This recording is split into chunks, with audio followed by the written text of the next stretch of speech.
Welcome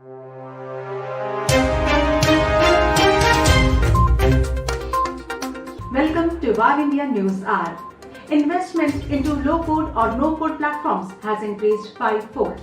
Enterprises increasingly use low-code development practices and tools to help make professional developers and business users more productive.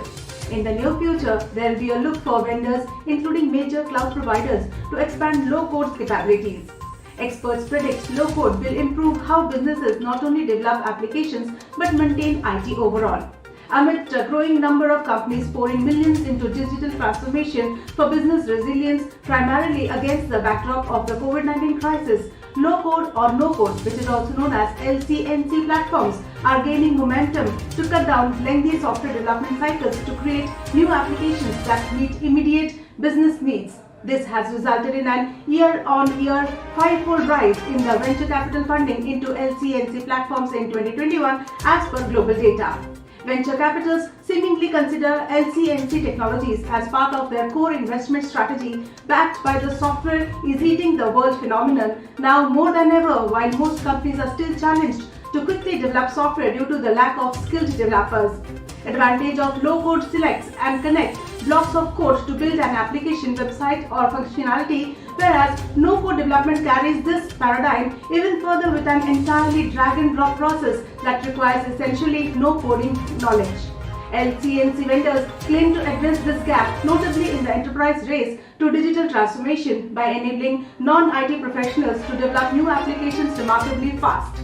Experts say the focus of VC investors has been on funding high-value LCNC startups that offer enterprise-grade applications to enhance customer journeys, streamline workflows, modernize legacy applications, and support data visualization for increased business productivity. Over the last 4 years, digital workflow automation is the most targeted area by VC investors, followed by simpler spreadsheets representation and fast and secure transactional development. As business seek extremely efficient working models, digital transformation will become crucial to business survival, creating more demand for LCNC platforms. In future, investors will channelize more investments in LCNC platforms with emerging concepts such as micro-SaaS-enabled services, codeless automation, pro-integration low-code, SAP-Integrated LCNC and integration platform as a service, that is iPaaS, among others. A big challenge for enterprises to adopt low-code development is that it may create one more layer of shadow IT, and the enterprise-class low-code tools require effort and investment to ensure availability, security, scalability and reliability to meet service-level agreements. Let's look into today's headlines in VARINDIA. M2P raises $56 million for global growth. Indian embedded finance firm M2P has raised $56 million in its latest Series C1 funding round, led by New York-based global private equity and venture capital firm Insight Partners, with participation from MUFG Innovation Partners to expand its suite of API-based services internationally. In total, the company has raised more than $100 million in the past year. M2P has its aims set on global growth, operating in over 20 markets across Asia and North Africa. Aviation Ministry to discuss 5G concerns with Department of Telecommunications. The Aviation Ministry is expected to hold discussions with industry stakeholders and the Telecom Department before the launch of 5G mobile broadband services in India to deal with concerns over the airwaves potentially obstructing airline operations across the country. The move comes after Air India cancelled 8 US-bound flights amid widespread disruptions in air travel caused by concerns over the rollout of 5G services in the US and their impact on radar, altimeters and autopilot systems. CMIE reports 53 million unemployed people in India as of last year.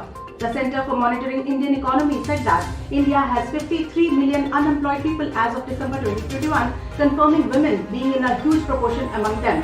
Out of these 53 million, 35 million are the unemployed who are actively seeking work, including 23% or 8 million women, while 17 million are those who are not actively seeking it but are willing to work, including 53% or 9 million being women in this category.